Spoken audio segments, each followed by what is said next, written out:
He stripped her of her title and told her to leave and never show her face again.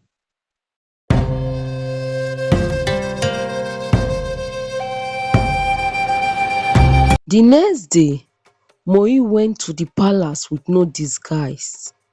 The king was walking with his guards when he saw a woman approaching. It was Odobo's custom for women not to appear before the king unless sent for. The king, amazed, was curious to know who she was and what she wanted. Moi walked with boldness and greeted the king, requesting to see him in private. The guards were not convinced, but the king ordered them to step back.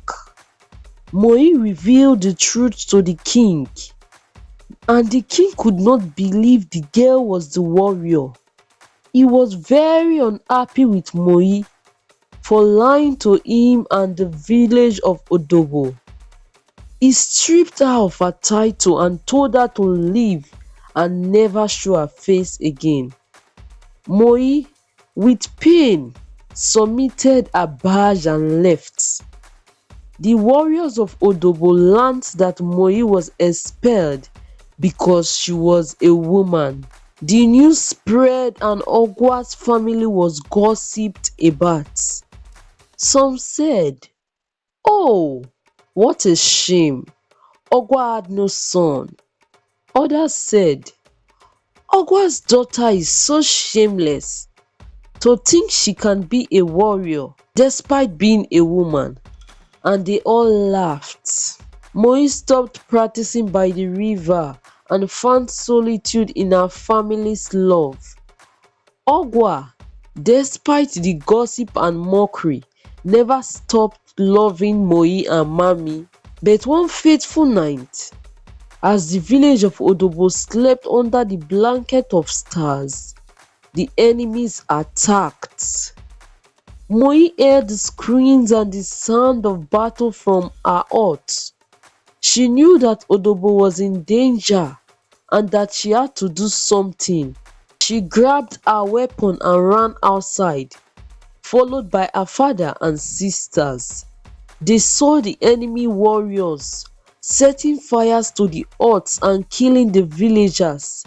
They also saw the king lying on the floor of the palace, bleeding from his wound.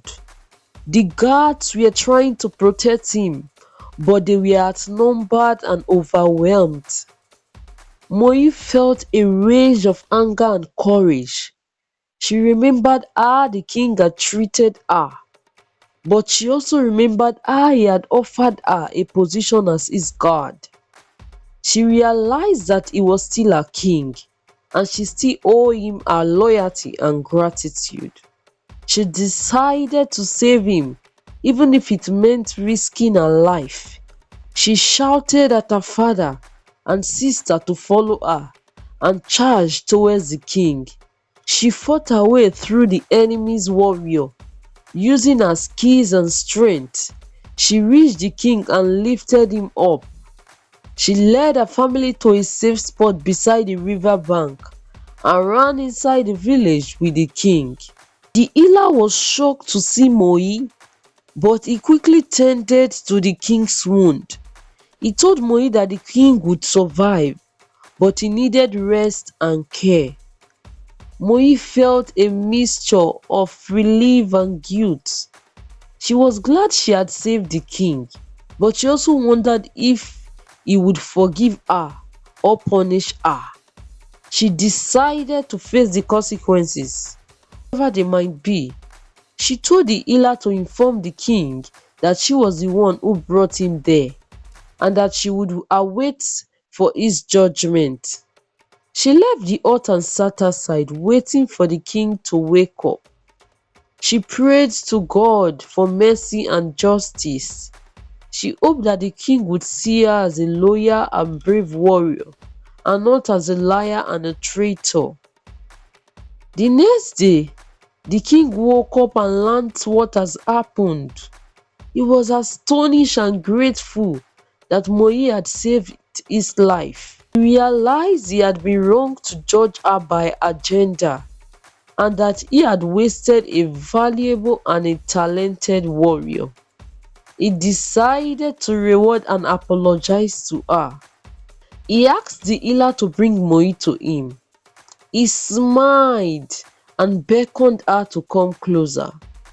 He thanked her for saving his life and praised her for her courage and skills. He told her that he was sorry for expelling her from the warriors and that he wanted to restore her title and honor.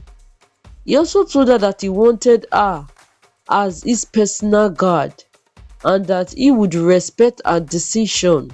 Moi was surprised and overjoyed. She could not believe that the king had changed his mind and that he had forgiven and rewarded her. She felt a huge gratitude and happiness for the news and the joy of the king.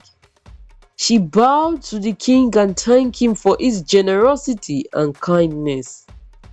She accepted his offer and told him that she would serve him faithfully and loyally. The king was pleased and relieved. He hugged Moi and said to her, "I am proud of you, and I no longer consider you as a woman, but as a very brave warrior of Odobo. I will make sure everyone in Odobo respect and honor your position." He also told her that he would support her idea of teaching physical combat to the other girls and women in the village, and that he would join in spreading the message of courage and equality. Moi was overwhelmed and speechless. She hugged the king and thanked him for his generosity and kindness. She felt a wave of joy and peace. She realized she had found her true purpose and happiness, and that she had the best family and friends in the world. She decided to dedicate her life to serving the king and teaching physical combat to the people of Odobo. She looked at the stars and thanked God for his blessings and guidance. She felt a warm and gentle breeze on her face, and she heard a soft and familiar voice in her ears. It was her mother's voice. She said, "I am proud of you, my daughter. You are my brave warrior of Odobo."